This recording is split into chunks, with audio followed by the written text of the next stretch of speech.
berarti kita jumpa lagi di channel siapa? Abi Sauki.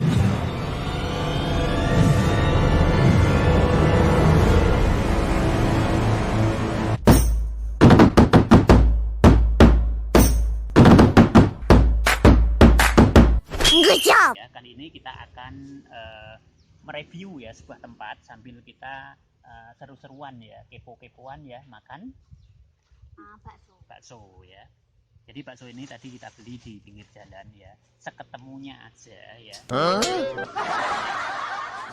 Itu ditambah apa? Sosis. Kemudian Mbak Itan itu tambah sosis sudah apa belum? Sudah. Baik, hari ini kita mau seru-seruan ya. Dan kali ini kita akan mereview sebuah tempat ya. Ini adalah di Randu Blatung, tepatnya di hutan kota ya. Kalau dari arah Cepu ya, itu berarti kurang lebihnya 30 km ke arah barat. Tapi kalau dari arah Blora, ini 30 km ya. Dari Blora maksudnya ya, ke selatan ya.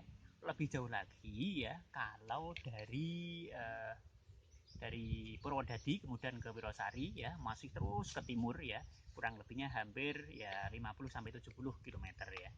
Nah, ini adalah di hutan kota ya, Randu Blatung. Jadi Randu Blatung ini adalah daerah kecamatan ya, sehingga tadi di jalan ya kita coba untuk membeli bakso ya, namun wadahnya kita siapkan dari rumah ya. Kita pakai wadah-wadah plastik yang nggak mudah pecah ya, kita ambil tadi ya. Kemudian kita siapkan sendok aja ya, ini untuk challenge hari ini ya. Baik ya, seperti biasa ya, nanti akan kita berbincang juga ya untuk beberapa hal yang masuk ke dalam motivasi ya. Semoga ada manfaatnya untuk kita semuanya ya. Baik, kita akan mulai lagi ya, challenge yang coba kita perlihatkan ya ke teman-teman semuanya ya. Baik, doa dulu ya. Bismillahirrahmanirrahim. Allahumma barik lana fima razaqtana wa qina adzabannar. Amin ya. Oke, kita akan review bakso yang barusan kita beli tadi ya. Rasanya seperti apa ya. Nah, baksonya ini ya, kayak gini ya. Kayak gini. Nih. Oke. Ya. Baksonya ini ya. Kita perlihatkan, ini tadi udah aku potong separuh, teman-teman ya. Nah, ini. Oke, seperti ini. Ya, seperti bakso pada umumnya lah ya. Ini di hutan kota ya. Nanti sedikit aku sampaikan tentang hutan kota ya. Oke.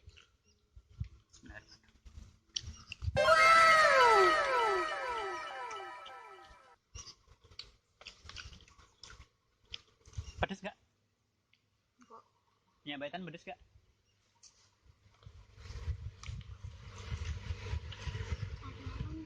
Kalau sariawan pedes.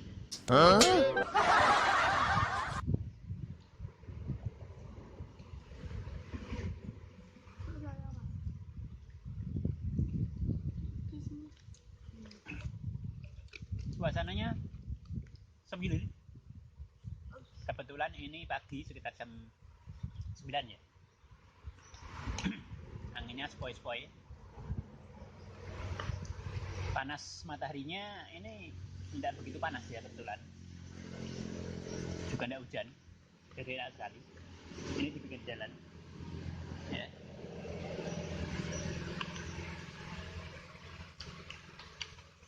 Teman-teman, nanti aku perlihatkan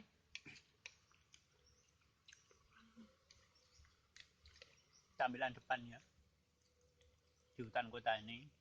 Nanti aku ambil gambarnya sebagian aja ya. Kenapa demikian? Karena ya ini sebenarnya di hutan sih ya. Cuman ini di dekat jalan raya ya. Nah, kebetulan sama anak kecil. Kalau dari arah kecamatan Randu Blatung, dari sana ke utara terus, yaitu di kanan kiri itu didominasi hutan. Namun ya ada sebagian yang sudah ada perumahan ya.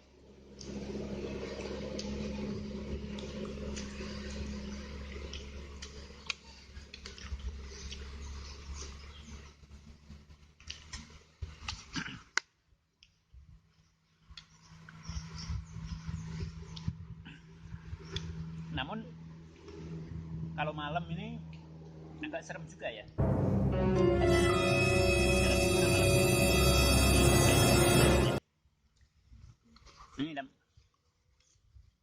Jadi gini teman-teman ya, biasanya orang jalan dari sana menuju ke kota Blora itu kurang lebihnya hampir 30 meter ya, karena didominasi kanan kiri itu masih hutan ya, dan sebagian perumahan atau rumah orang-orang kampung gitu ya. Nah, jadi kalau malam serem. Pernah kejadian ya,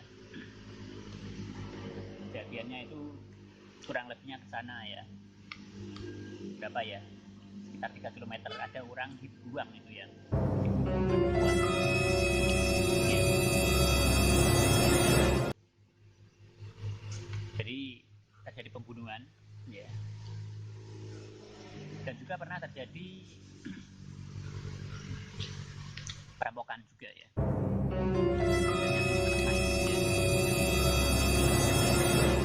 Lebih jelas ya pemirsa, penonton semuanya ya, teman-teman maksudku ya.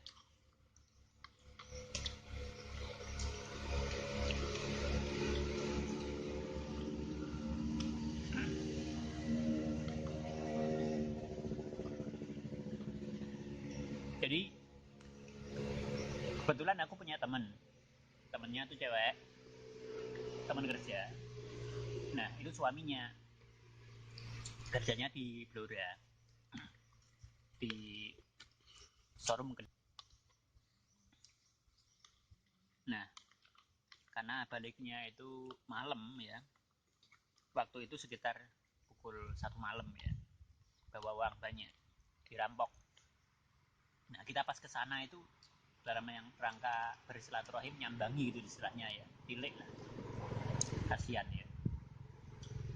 Di suami dari temanku itu shock banget gitu, tapi alhamdulillah ya, nggak tahu Allah ya sudah merubah nasibnya ya, karena roda itu berputar. Sekarang beliaunya itu jadi di lurah ya, di daerah Bengkol, Blora, Jawa Tengah ya. Tapi waktu itu dirampok kurang lebihnya ya sampai ratusan gitu. Itu informasi yang masuk ke kami, dan shock banget ketika kita ke sana, kasihan ya.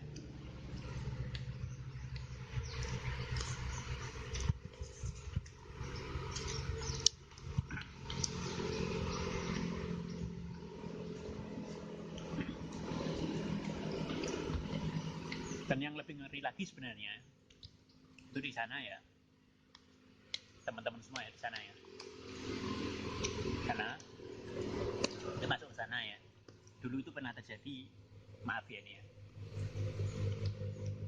pembunuhan.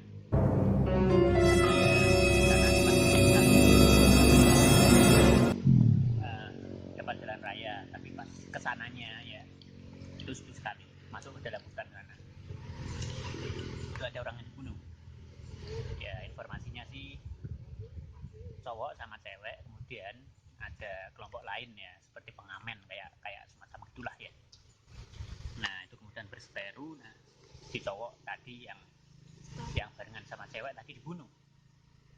Itu kurang lebih hampir 5 tahun yang lalu.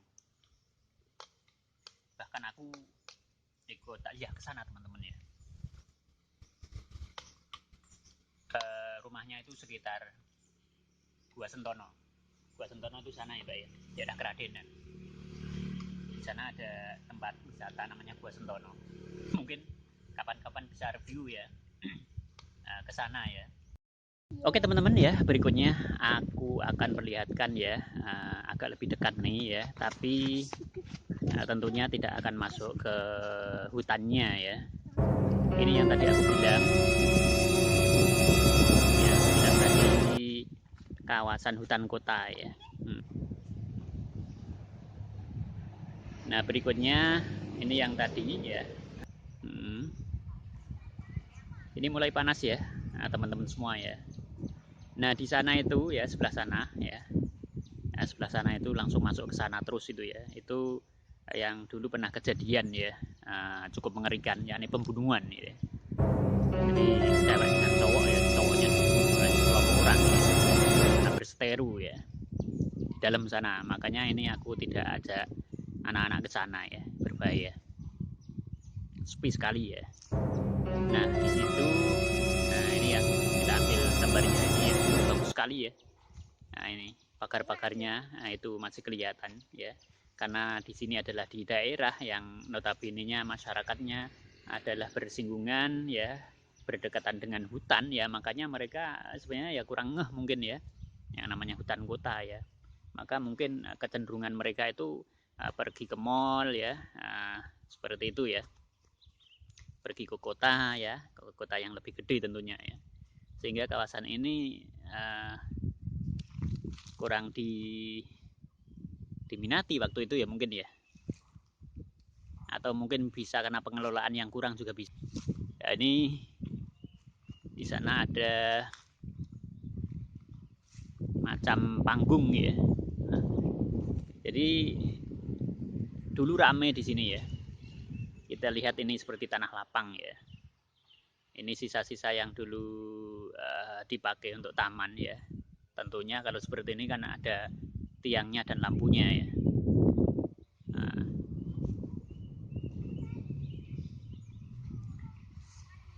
ini teman-teman ya, yang dulu pernah dipakai ya masyarakat sekitar ya untuk berlibur ya, berhappy-happy ya. Ini baik, sekarang ke sedikit motivasinya ya, teman-teman semuanya ya.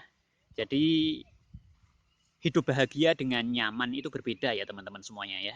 Baik.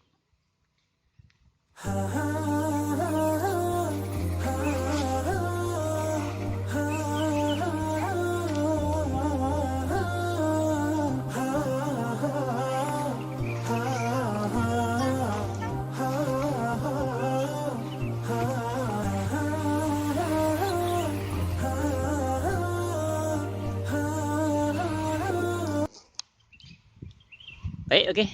Teman-teman semuanya ya, aku lanjutkan ya. Kalau berbahagia itu tentunya orang yang bersangkutan akan bisa berbahagia dimanapun tempat, bagaimanapun kondisinya, seperti apapun keadaannya ya, dia bisa menyesuaikan. Kalau ia berada di sebuah lembaga pendidikan, maka ia pun ketika dihadapkan dengan sesuatu yang merupakan tantangan, mereka akan tetap bahagia ya. Nah, satu contoh begini, dulu ketika belum ada WA, orang familiar hanya menggunakan SMS ya, akan tetapi setelah ada WA, orang condong untuk mengalami kebingungan ya. Akan tetapi bagi orang-orang tertentu ya, sebagian orang, kelompok orang dan banyak orang yang condong di dalam kehidupannya atau hidupnya selalu bahagia ya, mereka feel good aja ya. Jadi mereka ya kemudian akan meningkatkan SDM-nya, akan mencari tahu bagaimana penggunaan WA ya, baik lewat apa istilahnya browsing di media sosial ya. Mereka tetap akan mencarinya dan condong mereka tetap akan happy dan feel good aja ya. Sehingga SDM-nya kemudian ditingkatkan dan ia bisa selalu mengikutinya ya. Termasuk kesukaran-kesukaran ya di bidang IT ya, mereka tetap akan mengikutinya. Ini kalau orang yang selalu bahagia ya. Berbeda dengan nyaman. Nyaman itu hubungannya di ini ya, dengan apa istilahnya, zona nyaman ya. Orang yang hidupnya suka hanya sebatas nyaman aja, dia hanya akan berada di zona nyaman. Ketika ia merasa nyamannya bisa WA ya, kemudian muncul WhatsApp ya, mereka condong bingung, kemudian mereka pun enggan untuk mempelajari dan mereka hanya menggunakan WA saja. Itu satu contoh ya. Kemudian ya, bagi orang-orang yang bahagia, maka dia akan melingkupi kehidupannya ya, selalu dalam kebahagiaan ya, feel good ya. Kalau kembali lagi kepada ini, hal yang pertama tadi kita sampaikan ya, di dunia pendidikan mereka akan selalu meningkatkan SDM-nya. Seperti sekarang ini kan ada SMKPK ya, COE ya, nah, seperti itu. Kemudian ada profil pelajar Pancasila ya, Merdeka Mengajar ya, mereka selalu akan meningkatkan kemampuan mereka ya untuk mengasah pikirannya ya, kemampuan akalnya ya, kemampuan di bidang IT ya, maupun hal-hal yang bersifat teknologi ya. Mereka akan mengikuti dan selalu feel good, kemudian akan selalu mencarinya dengan browsing, searching dan lain sebagainya ya, mengikuti diklat ya dan lain sebagainya ya. Nah, ini yang dilakukan. Nah, inilah perbedaan hidup bahagia dengan hidup nyaman. Sekali lagi, orang yang hidup nyaman hanya akan berada di zona nyamannya aja. Ketika komunitas di sekitarnya ya punya apa istilahnya penghasilan hanya 3 jutaan atau 2 jutaan ya, mereka sudah nyaman dengan mereka, duduk bareng, ngopi bareng, rokok bareng ya, bercengkrama ya. Nah, itu sudah bagi mereka berada di zona nyaman karena nggak akan dibully ya, karena sosialnya status sosialnya juga dalam kehidupan kesehariannya sama dengan mereka.